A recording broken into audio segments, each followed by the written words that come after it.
भगवान से प्रार्थना कैसे करें और कैसे वरदान मांगे। एक गांव में बनिया जाति के पति पत्नी मंदिर में रहते थे। वह दोनों आंखों से अंधे थे। उनके पास ना तो धन था ना औलाद थी, और वह शिव के बहुत बड़े के भक्त थे। हर रोज विधि विधान के साथ शिव की पूजा करते थे। चाहे आंधी तूफान आ जाए, लेकिन पूजा करना नहीं छोड़ते थे। एक दिन शिव ने सपने में आकर कहा कि मैं तुम्हारी भक्ति से बहुत खुश हूं, मैं तुम्हें साक्षात दर्शन दूंगा, आप जो चाहो मुझसे उस दिन वरदान मांग सकते हो।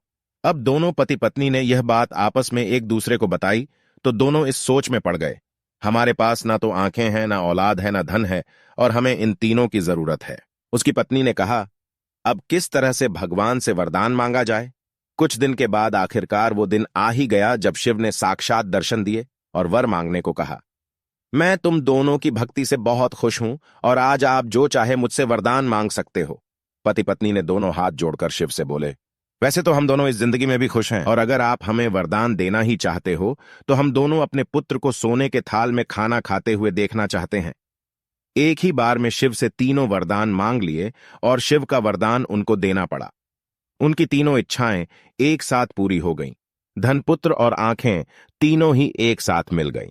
इसे कहते हैं बुद्धि का कमाल। अब पति पत्नी तीनों वरदान पाकर माला माल थे। तभी कहते हैं, जो भी मांगो भगवान से हमेशा सोच समझ कर मांगो। बुद्धि के बल पर छोटा और अनपढ़ आदमी भी बहुत बड़ा काम कर सकता है। इंसान की शक्ल चाहे कैसी भी हो, लेकिन वह बुद्धि के बल पर बहुत कुछ कर सकता है। इंसान की बुद्धि शक्ल से ज्यादा महत्वपूर्ण होती है।